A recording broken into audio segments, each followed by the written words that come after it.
আসসালামু আলাইকুম, আমি কানিজ ফাতেমা অর্দা টেকনিক ইজি এডুকেশনের পক্ষ থেকে সকলকে স্বাগতম।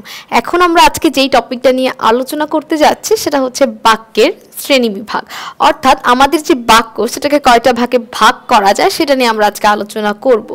আলোচনার আগে মূলত আমাদের স্বরভঙ্গি এবং বাকভঙ্গিটা কি সেটা সম্পর্কে একটু জানতে হবে, তাহলে চ্যাপ্টারটা আমাদের কাছে আরো সহজ হয়ে যাবে।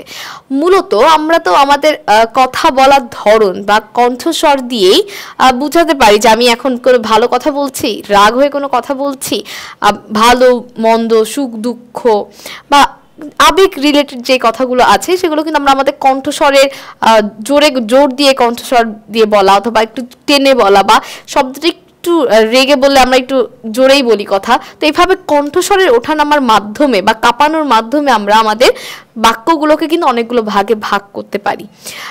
তো আমরা যখন এই যে বিভিন্নভাবে যে আমাদের কণ্ঠস্বর কাঁপানোর মাধ্যমে অথবা একটু জোর দিয়ে কথা বলার জন্য অথবা একটু টেনে কথা বলার মাধ্যমে যে আমরা কথাগুলো বলে থাকি, এই যে কথা বলা বা এই যে আমাদের যে স্বরযন্ত্রে যে এই যে উঠানামা বা কাঁপুনি, এইগুলো হচ্ছে কি এভাবে কথা বলা হচ্ছে স্বরভঙ্গি, এবং সেই স্বরভঙ্গি যখন আমরা লেখার জন্য অথবা উচ্চারণের ক্ষেত্রে ব্যবহার করে থাকি সেটাই হয়ে থাকে বাকভঙ্গি। তো এই যে স্বরভঙ্গি বা বাকভঙ্গি যেটাই হোক না কেন, এদের মাধ্যমে আমরা আমাদের বাক্যকে 5টা ভাগে ভাগ করতে পারি, যেটা আমরা ইংলিশেও বলে থাকি যে সেন্টেন্স 5 প্রকার। তো মূলত আমরা স্বরভঙ্গি এবং বাকভঙ্গির দিক থেকে বাক্যকে 5 ভাগে ভাগ করতে পারি। এই যে আমরা স্বরভঙ্গি ও বাকভঙ্গির উপর বাক্যকে 5টা ভাগে ভাগ করতে পারি, যেমন হচ্ছে প্রথমটা হচ্ছে বিবৃতিমূলক।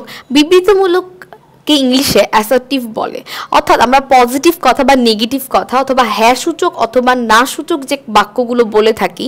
যেমন আমি যদি বলি আমি ঢাকা যাব, এই যে আমি যে বললাম আমি ঢাকা যাব, এটাকে একটা হ্যাঁ সূচক বাক্য, অর্থাৎ কি আমি এই কাজটা কি পজিটিভলি বা অ্যাফার্মেটিভ যেটাকে বলে এটা কি পজিটিভ কথা।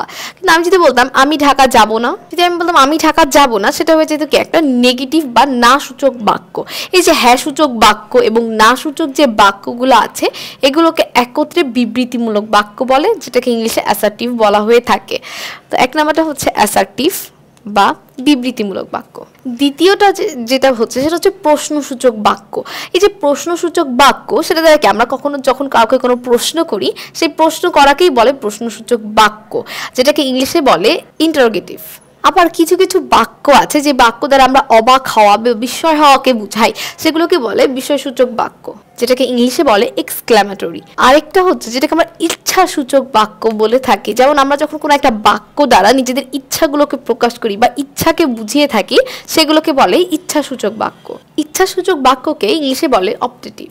আরেক ধরনের কিছু শব্দ আছে যে সকল শব্দ দ্বারা আমরা আদেশ করা বুঝাই, যে তুমি এটা করো বা এটা করবে না। এই যে আমরা যে আদেশ করা বুঝিয়ে থাকি সেটাকে বলে কি আদেশ সূচক বাক্য, যেটাকে ইংলিশে বলে ইম্পারেটিভ। এই যে আমাদের যে বিবৃতিমূলক বাক্য যেটা দ্বারা আমরা হ্যাঁ সূচক এবং না সূচক কথা বলে থাকি, এটাকে আবার 2টা ভাগে ভাগ করা যায়, একটা কি হ্যাঁ সূচক বাক্য আর একটা হচ্ছে না সূচক বাক্য। হ্যাঁ সূচক বাক্যকে বলে অ্যাফার্মেটিভ আর না সূচককে বলে নেগেটিভ। তো আমরা ইংলিশ দ্বারা কিন্তু খুব সহজে এগুলো মনে রাখতে পারি। এছাড়া আমরা যদি একটু উদাহরণ দেখি সেক্ষেত্রে আমাদের আরো ভালো ক্লিয়ার হতে পারবো। যেমন বিবৃতিমূলক যে বাক্য, একটা হচ্ছে হ্যাঁ সূচক আর একটা হচ্ছে না সূচক। যেমন আমি যদি বলি আমি ভাত খাবো, এটাকে একটা হ্যাঁ সূচক বাক্য, যে হ্যাঁ আমি এখন খাবো, এটা একটা পজিটিভ কথা বা হ্যাঁ সূচক বাক্য। কিন্তু আমি যদি বলতাম আমি ভাত খাবো না, আমরা দেখতে পাচ্ছি এটা শেষে একটা কে আছে, না আছে, অর্থাৎ এটা কি হয়ে গেল একটা না সূচক বাক্য। তো এই যে হ্যাঁ সূচক, সকল হ্যাঁ সূচক এবং না সূচক বাক্যকে একত্রে বলে বিবৃতিমূলক বাক্য, যেটাকে ইংলিশে অ্যাসার্টিভ বলা হয়ে থাকে। আমাদের পরীক্ষার হলে এরকম অনেক সময় অপশন দেওয়া থাকে আর বলা থাকে নিচের কোনটি বিবৃতিমূলক বাক্য। তো আমরা মূলত হ্যাঁ সূচক এবং না সূচকের সাথে পরিচিত, বিবৃতিমূলক অপশনে দেখে আমরা কনফিউজ হয়ে যাই। মূলত যেটাই হ্যাঁ সূচক না সূচক সেটাই কিন্তু বিবৃতিমূলকেরই অংশ হবে। এরপরে যদি আমরা দেখি প্রশ্নসূচক বাক্য, যখন আমরা কোনো প্রশ্ন করা বুঝাই, যে তুমি কোথায় যাচ্ছ বা তুমি কোথায় যাবে, আমরা যদি একটু লক্ষ্য করি আমাদের যে প্রশ্নসূচক বাক্যগুলো আছে তাদের ক্ষেত্রে কিন্তু প্রশ্নসূচক অব্যয় বা প্রশ্নসূচক সর্বনামগুলো ব্যবহার করা হয়ে থাকে। আমরা তো জানি প্রশ্নসূচক অব্যয় বা সর্বনামগুলো কোনগুলো থাকে, কোথায়, কখন, কি, কোথায় কখন কি কবে কিভাবে এরকম বিভিন্ন প্রশ্নসূচক যে সর্বনামগুলো আছে সেগুলো মূলত আমাদের প্রশ্নসূচক বাক্যে থাকে। এছাড়া আমরা যদি আরেকটা জিনিস লক্ষ্য করি, শুধু যে আমরা কথা দ্বারা, এটা তো আমাদের যে বাকভঙ্গি সেটার ক্ষেত্রে আমরা দেখেছি, হ্যাঁ আমরা যখন সেটা কথার জন্য বলে থাকবো বা কথার জন্য ব্যবহার করব, সেই ক্ষেত্রে কি আমরা প্রশ্নসূচকের জন্য সর্বনামগুলো দেখে বুঝতে পারবো শুনে যে যেহেতু এখানে প্রশ্নসূচক সর্বনাম আছে তার মানে এটা কি হবে, প্রশ্নসূচক বাক্য হবে। কিন্তু লেখার ক্ষেত্রে কিন্তু আরেকটা জিনিসের দিকে আমাদের লক্ষ্য রাখতে হবে, সেটা হচ্ছে প্রশ্নবোধক চিহ্ন অর্থাৎ বিরাম চিহ্ন বা ছেদ চিহ্ন। আমাদের কিন্তু প্রশ্নসূচক হোক বা বিস্ময়সূচক হোক, যেটাই হোক না কেন, প্রত্যেকটার ক্ষেত্রে কিন্তু চিহ্ন ব্যবহার করতে হয়। প্রশ্নসূচকের জন্য প্রশ্নবোধক ব্যবহার করতে হয় এবং বিস্ময়সূচকের জন্য বিস্ময় চিহ্নটাই ব্যবহার করতে হয়, যেটা ইংলিশে ইন্টারোগেটিভ সাইন এবং এক্সক্লামেটরি সাইন বলে। যেমন যেটা হচ্ছে কি আমাদের প্রশ্নসূচক বিরাম চিহ্ন। তো এরপর যদি আমরা দেখি আমাদের যে বিস্ময়সূচক, এটাকে আমরা যখন খুব বেশি অবাক হয়ে যাই কোনো কথায়, তখন আমরা বিস্ময়সূচক বাক্য ব্যবহার করে থাকি। যেমন আমরা যদি বলি বাহ কি সুন্দর, বাহ বলার পর আমরা একটা কি ব্যবহার করলাম, বিস্ময়সূচক চিহ্ন ব্যবহার করলাম। এছাড়াও আমাদের যে বিস্ময়সূচক বাক্যগুলো আছে সেগুলোর ক্ষেত্রে কিন্তু আমরা বেশ কিছু শব্দ ব্যবহার করে থাকি যেগুলো দেখেও বোঝা যায়, যেমন ছি, বাহ, এই অব্যয়গুলো আমরা ব্যবহার করে থাকি, যেই অব্যয়গুলোকে কি বলে, অনুন্নয়ী অব্যয়।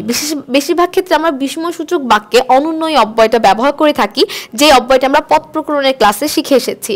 তো বাহ আর তুমি কোথায় যাবে, এইগুলো দেখেই বোঝা যাচ্ছে যে কোনটা প্রশ্নসূচক এবং কোনটা বিস্ময়সূচক।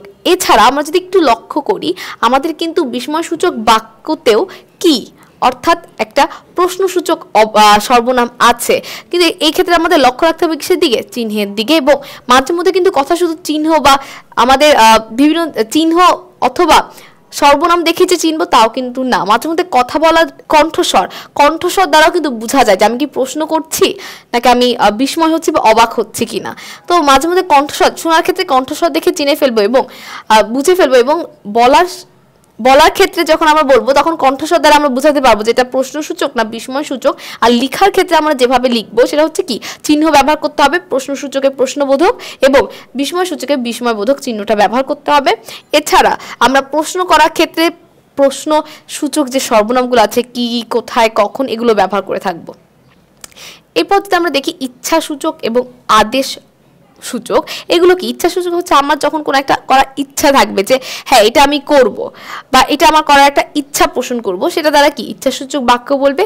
আর আদেশ করব আমি যখন কাউকে করবো যে তুমি এইটা করো, তোমার এটা করা উচিত, এই যে আদেশ উপদেশ, এই প্রত্যেকটাই কি আদেশ সূচক বা ইম্পারেটিভের মধ্যে পড়বে। তো আশা করি আমাদের যে বাক্যের শ্রেণীবিভাগ স্বরভঙ্গি এবং বাকভঙ্গির উপর যে 5 প্রকারে ভাগ করা যায়, বিবৃতিমূলক, প্রশ্নসূচক, বিস্ময়সূচক, ইচ্ছাসূচক এবং আদেশসূচক বাক্য, এই বাক্যগুলো চিনতে কারো কোনো সমস্যা হবে না। এছাড়াও আমাদের যে বাক্য সেটাকে আরো কিছু শ্রেণীতে ভাগ করা যায়, অর্থাৎ বলার অঙ্গি ভঙ্গির উপর নির্ভর করে আমরা আমাদের বাক্যের শ্রেণী বিভাগকে অর্থাৎ বাকভঙ্গির উপর নির্ভর করে, কথা বলার কণ্ঠস্বরের উপর নির্ভর করে আমরা কিছু ভাগে ভাগ করতে পারি। এখন আমরা একটু সেগুলো দেখব।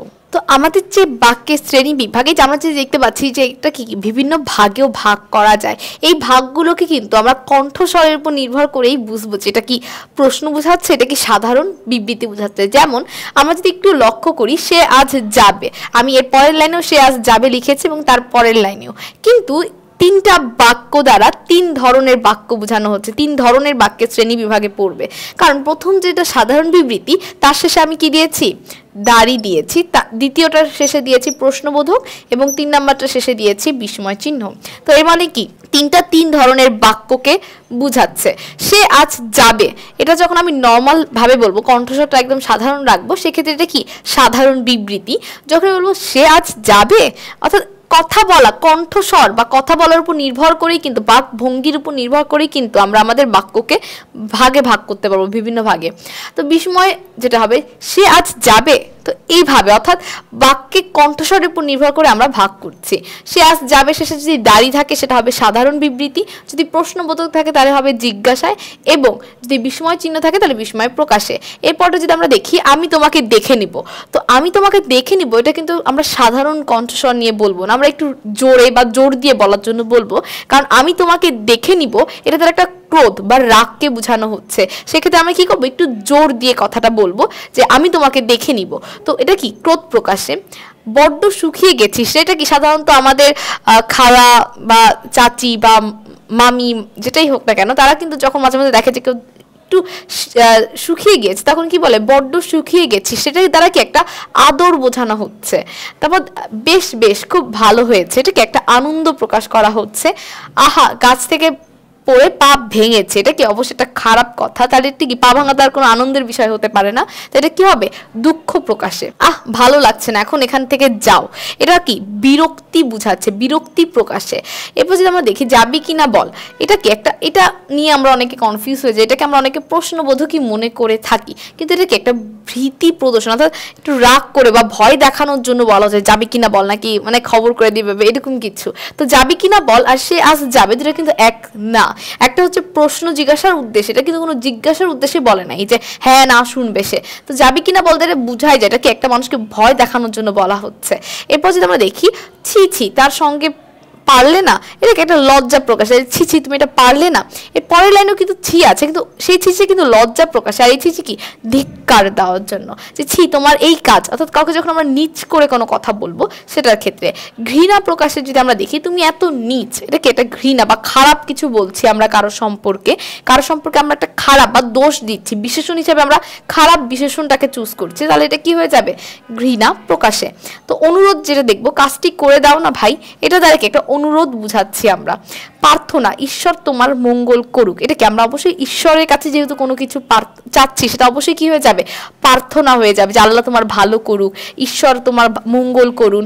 এগুলো কি প্রত্যেকটাই প্রার্থনা বোঝানোর জন্য আমরা ব্যবহার করে থাকি। তো এগুলো কি হবে, প্রার্থনা প্রকাশের বাক্যে শ্রেণী বিভাগ হবে। মূলত আমরা যে বাক্যগুলো দেখতে পাচ্ছি মাঝে মধ্যে এগুলো যখন পরীক্ষার অপশনে আসে আমরা অনেক কনফিউজ হয়ে যাই, কারণ বেশ কিছু বাক্য আছে যেগুলো দেখতে প্রায় একরকম, সামান্য একটু পার্থক্যর কারণে তারা ভিন্ন প্রকারভেদে পড়ে গিয়েছে। যেমন আমরা যদি দেখি ছি ছি তার সঙ্গে পারলে না, এটা আর ছি তোমার এই কাজ, এই দুই বাক্য আমরা কনফিউজ হয়ে যাই যে কোনটা ঘৃণা বুঝাবে, কোনটা ধিক্কার, কোনটা লজ্জা। তো এই ক্ষেত্রে আমাদের একটু উচ্চারণ করে দেখতে হবে, উচ্চারণের উপর নির্ভর করে বুঝতে হবে। আর বেশ কিছু বাক্য আছে যেগুলোকে তাদের বিরাম চিহ্ন দিয়েই বোঝা যায়, যেমন সে আজ যাবে, একই বাক্য, শুধুমাত্র বিরাম চিহ্ন দেখে আমরা বুঝতে পারবো এটা আমাদের কিভাবে উচ্চারণ করতে হবে। যেমন আমরা যখন দাড়ি দেখবো সেক্ষেত্রে আমাদের প্রশ্নের মতো উচ্চারণ করার কোনো প্রয়োজন নেই, সেক্ষেত্রে আমরা সাধারণভাবে বলবো সে আজ যাবে, এটাকে একটা বিবৃতিমূলক বাক্য। তারপর সে আজ যাবে, যাবেতে আমাদের একটা বিশেষ জোর দিতে হবে, কারণ শেষে একটা প্রশ্নবোধক আছে। সে আজ যাবে, এটা একটা অবাক করা যখন বোঝাবে সে আজ যাবে, এখানে তখন আজে আবার একটা বিশেষ জোর দিতে হবে, কারণ এটা একটা বিস্ময়সূচক বাক্য। মূলত বাক্য আমরা বেশ কিছু বাক্যের শ্রেণী বিভাগ বিরাম চিহ্ন দেখেও পরিবর্তন করতে পারবো। তো আশা করি যে সমস্যাগুলো হয়ে থাকে সেগুলো আর সমস্যা আমরা পড়বো না। মূলত বাক্যের শ্রেণী বিভাগ খুবই সহজ একটা অধ্যায়, যেটা আমরা ছোটকাল থেকে কিন্তু ইংলিশেও সেন্টেন্স শিখে আসছি। এছাড়া বাংলাতে যেটা ছিল বাক্যের শ্রেণী বিভাগ, সেটাও খুবই সহজ।